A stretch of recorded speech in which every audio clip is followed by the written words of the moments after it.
I'm Michael and I'm the course facilitator, and welcome to Monitoring and Observation in Early Childhood Education. The establishment of a starting point for a child's learning in ICT capability must begin by the monitoring and observation of their current capabilities in ICT. Both of these teaching techniques are closely linked to the effective assessment of ICT capability, so it is easy to discuss them in this context together. However, monitoring is also instrumental in the development of child ICT capability, as it allows you to stimulate learning at the important moments. Research has also found that if you monitor their capabilities, you will be able to determine the best moments to intervene, and this has been proven to have had beneficial effects on their ICT techniques and routines. In particularly, if you use this practice in the learning environment, then it would be most likely that you will have helped develop their higher order skills. In the early childhood learning setting, there are 4 reasons for this to occur. To bridge the gap between those who have most and the least skills. To recognize what children already know about ICT and how to provide support and encouragement to them. To ensure that you are engaging girls as well as boys in all cultures.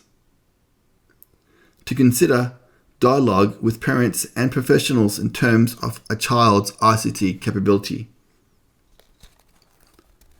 For the primary years, there are additional reasons to do this.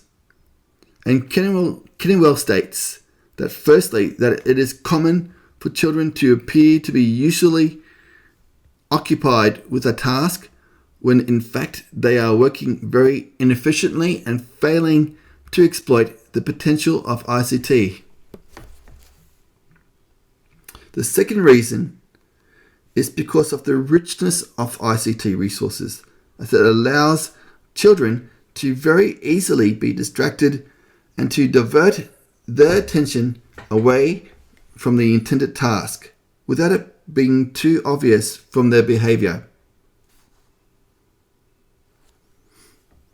It is for this reason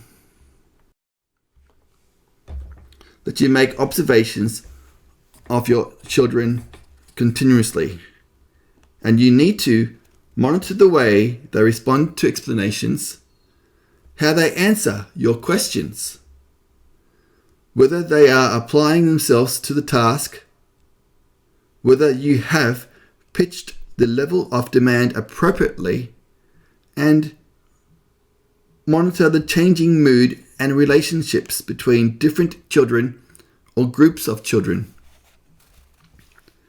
With this information, you can adjust your teaching to cater for the changing needs of the children, unanticipated responses, or opportunities to intervene with opposite instructions.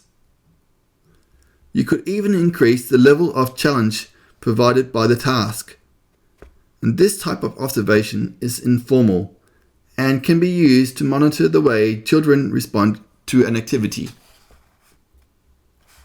A good rule of thumb to remember is that at the end of each lesson, when ICT is used, depending on whether you had set clear objectives, you could think about these responses to tasks. Using this information, you can then quickly decide who was able to complete the activities with the minimum amount of support, those who needed a lot of support, and those who sat somewhere in between.